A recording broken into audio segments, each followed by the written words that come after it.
Hi Libra, welcome back sa ating channel. Ito ang inyong monthly tarot reading for March 2025. Please be reminded kung naka-resonate kayo, comment down. Kung hindi kayo naka-resonate, ibigay niyo po sa iba kasi general reading po ito. This is for you Libra ngayong March 2025.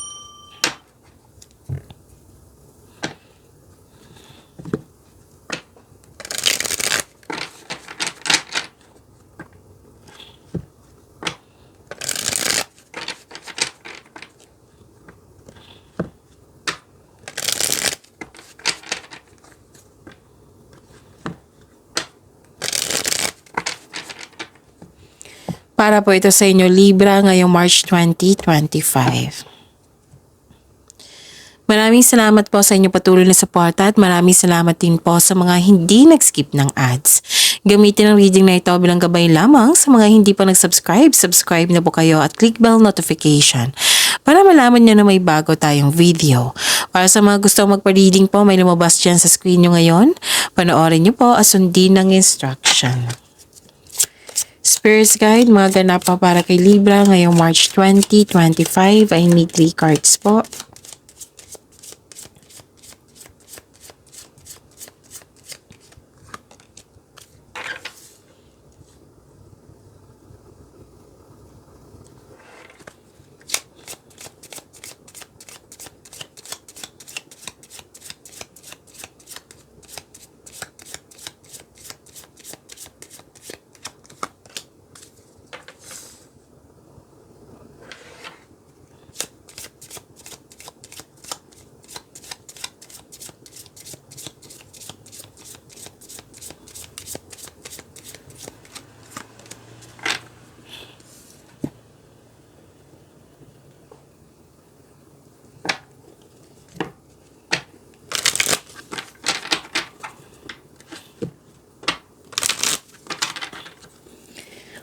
Spirits Guide, mga mensahe po para kay Libra ngayong March 2025.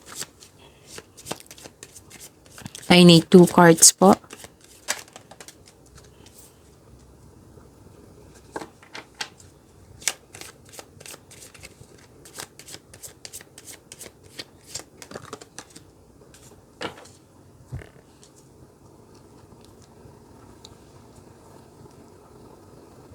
Okay, Libra, March 2025. Nakikita ko dito na nagsaliksik kayo, nagre-research, nagbabasa sa internet or sa libro, sa document, para may makuhang clarity, para may makuhang kaalaman. Nakikita ko rin dito na may malalaman kayong sikreto. Oo, may malalaman kayong sikreto. Tapos nakita ko dito na nabibigatan kayo, nahihirapan, na you felt guilty, may sacrifice. Pwede na nahihirapan ka sa paggawa ng desisyon. Again, pwedeng nahihirapan ka sa paggawa ng desisyon. Nakita ko dito na love is blooming, self-care, you love yourself more, romance, attraction, affection. Yan yung nakikita ko dito. Honor your own time of harvest. Wow, claim this harvest po. Offer your gifts and blessings as service to the greater good. Ganda. Reevaluate your priorities. It is time to let go of what you no longer need.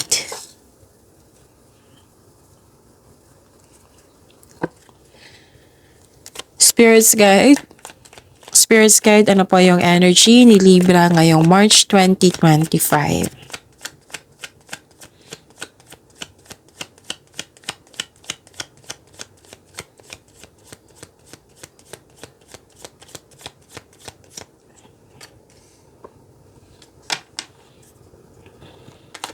The clarification of this card po.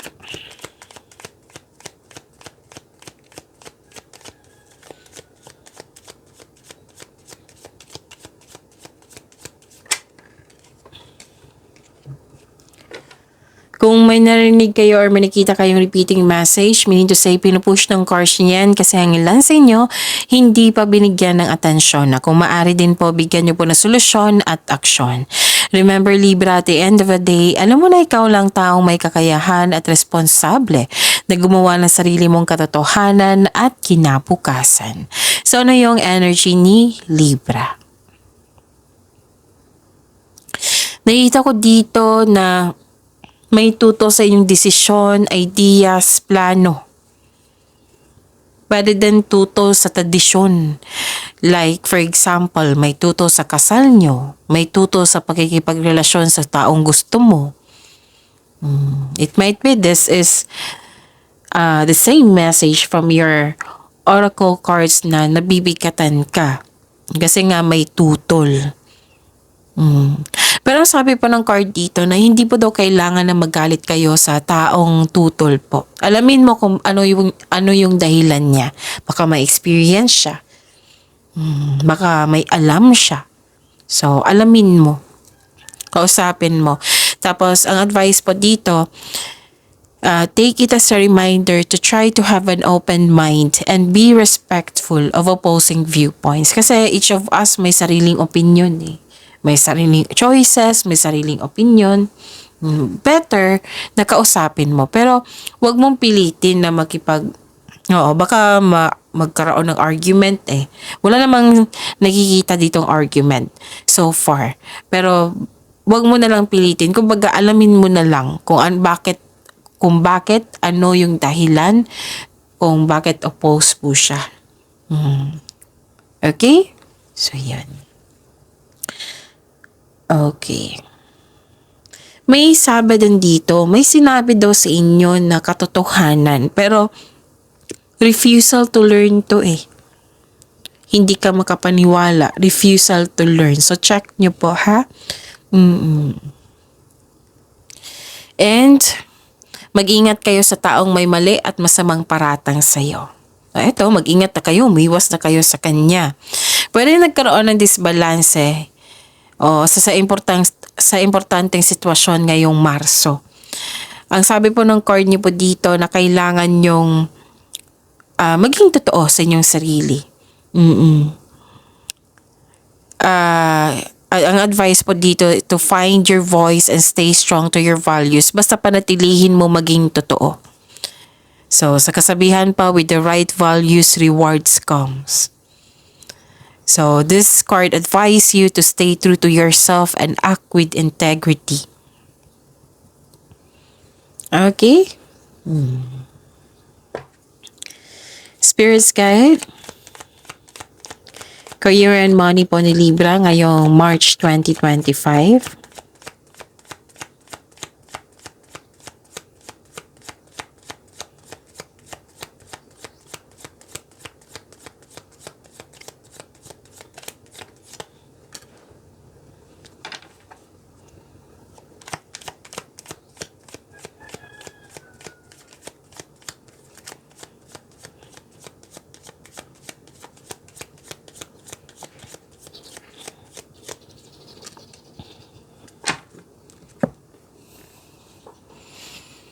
Okay, Libra.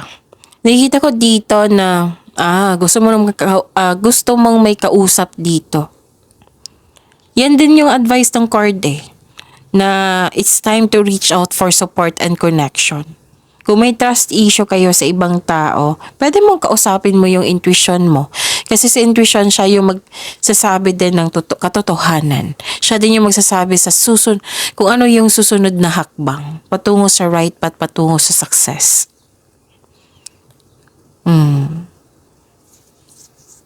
Pero most of you gustong may kausap, kaya lang nahihirapan magbigay ng trust sa ibang tao.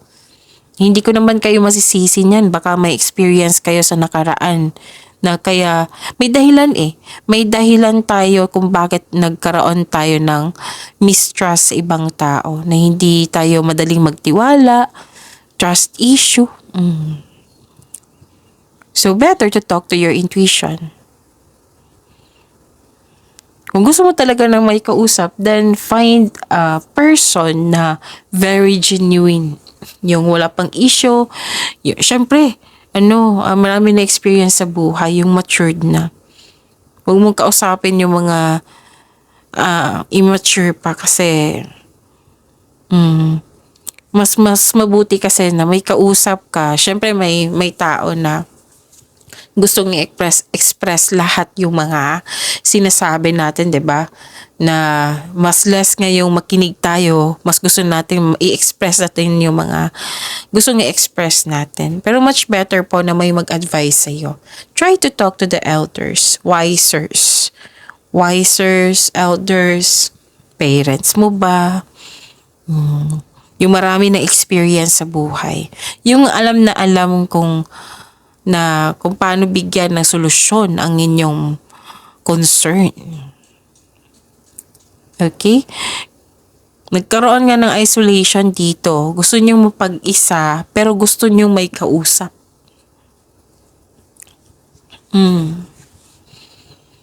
Okay? And nakikita ko dito na nagkaroon, okay, may reminder card nyo dito. Gawa po daw kayo ng konkretong plano. Huwag po daw kayo magmadali. Kasi nakikita ko dito ang ilan sa inyo, yung nag-go na sa isang sitwasyon na walang solidong plano. So, ang advice ng card nyo dito, kung may gagawin kayong importante ngayong Marso na ito, kailangan ng solidong plano, konkretong plano po.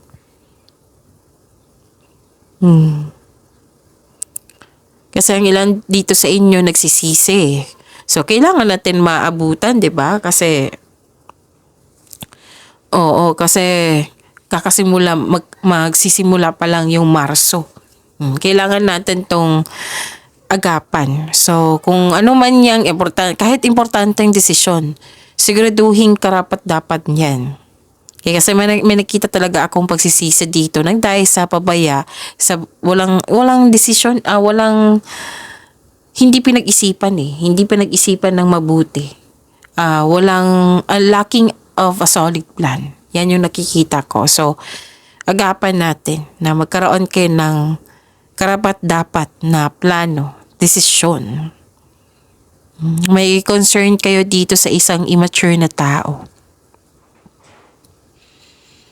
Actually, last week pa to, Libra, kung hindi ako nagkakamali na may concern kayo sa immature na tao. Halos sunod-sunod na to Pansin nyo, may immature na tao dito na nagbibigay sakit ng ulo. Ayaw makinig. Tapos nagkaroon ng frustration kasi walang progress yung proyekto or goal mo sa buhay. Gusto mo mag-shortcut para matapos na. Again, gusto mo mag-shortcut para matapos na. Sabi po ng card dito, if you want to see the result, build concrete plan without rushing. Nagmamadali kayo Kaya kayo na-frustrate. Kasi gusto nyong may makuha kayo agad. So, nagmamadali kayo. Hindi kayo nagkaroon ng plano na hindi nyo pinag-isipan ng mabuti. Kaya pala nagsisisi dito kasi yun nga, nagmamadali, hindi nagmamadali kayo. So sabi ng card nyo dito na kung gusto mo magkaroon ng positive outcome sa inyong mga ginagawa, mag-build kayo ng konkretong plano without rushing.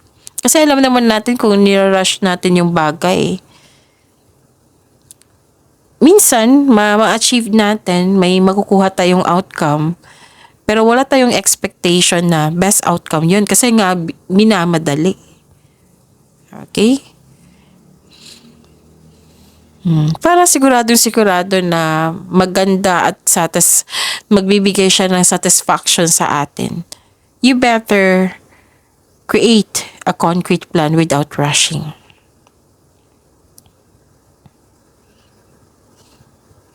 Okay. Tandaan nyo yan Spirits Guide, Love Life, Self-Love, Partnership, and Romance ni Libra ngayong March 2025.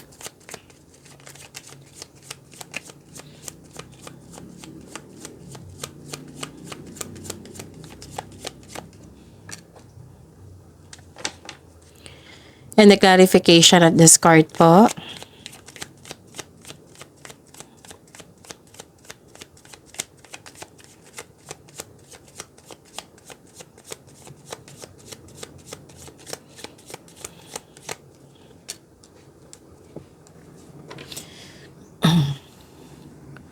Maraming salamat po sa patuloy na tiwala at suporta sa ating channel at maraming salamat din po sa mga hindi nag-skip ng ads.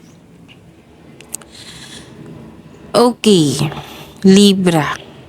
May nakita kong controlling of behaviors dito and materialism. Pwedeng sobra sa trabaho. Nung nakaraan pa to eh. Oo, sana'y ma-resolve nyo na ito ngayong Marso po. Libra, kung concern mo ito sa isang tao, better to have communication po. I-resolve nyo na, mabigyan nyo na ng solusyon. Okay? Sabihin nyo na, na kung ano yung concern mo. Kasi kung hindi mo ito gagawin, lalabas at lalabas pa rin ito. Kasi pinupush ng cards sa inyo eh. This is a repeating message. Diba? Advice ko sa inyo kanina. Kung may repeating message, meaning to say, pinupush ng cards sa inyo na kailangan nyo yung bigyan ng atensyon, na kailangan, or kailangan yung bigyan nyo ng action or solusyon. Kung maaari po. Okay? Kasi nakita ko dito, confident ako. Na lumabas ito sa inyo na may concern. Pwedeng concern ito sa iyo or concern mo sa isang tao. Pwede din, ano ba to si Libra? Puro na lang trabaho, wala nang panahon sa akin. Ano ba to yung partner ko? Puro na lang trabaho, wala nang panahon sa akin. May panahon pero hindi siya sapat. Kailangan nyo talagang pag-usapan yung Libra. So, repeating message, pay attention, bigyan nyo ng solusyon yan. Kung maaari po. Okay? Overspending sa trabaho. Actually, itong may issue sa regarding sa overspending sa trabaho, alam niya na may pagkukulang siya. Kasi nakaramdam din siya ng insecurity. Pwedeng kayo ito ha, or pwedeng concern mo sa isang tao. Kasi sobrang focus dito sa wealth and possessions.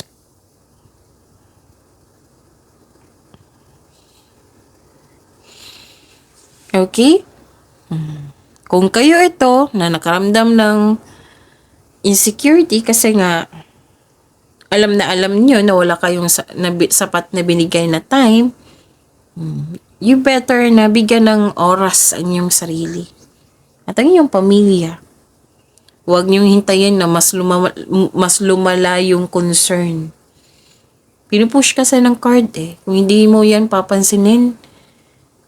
Yung sinasabi ng cards dito, magkakaroon talaga yan ng problema. Mabibigatan. So, try to face your fears. Bigyan niyo po ng solusyon yan. May nakita rin ako ditong materialistic concern mo. Pag-uusap po ay kailangan dito. Wala kasing wala tayong mabibigay na solusyon yan kung walang pag-uusap. Kasi sa pag-uusap may ma-refer mo na ang concern. Magagawa na kayo ng adjustment para maayos nyo na, para magkasundo kayo. Pwede din itong sa sarili nyo nakaramdam kayo ng insecurity kasi puro na lang ako trabaho, wala na ako sapat na time na binigay sa aking sarili. So, this card tells you now, focus sa emotional and mental stability. You need to relax and listen to your intuition. Sa mga bago dito na hindi pa alam kung paano mag-connect sa inyong intuition, i-search po sa Google on how to connect to your intuition kasi marami pong paraan yan. Syempre, sa legit na website. Okay, sa mga single po, may parating na partner na mabilis at posibleng bata pa sa'yo or youthful pa ang attitude. Para sa mga relasyon sa buhay mag-asawa, excited kayo sa coming monthsary and anniversary para i-celebrate ito. Inaalala nyo ang dating ugali nyo nung kayo ay bago pa. Na-appreciate nyo ang inyong transformation dahil marami kayong natutunan sa inyong naranasan na pagsubok po. So yun, pagyamanin niyo po yung blessings na binigay sa inyo. Libra, please like, subscribe, and click the button for notification para updated po kayo sa daily tarot reading natin. Maraming salamat po.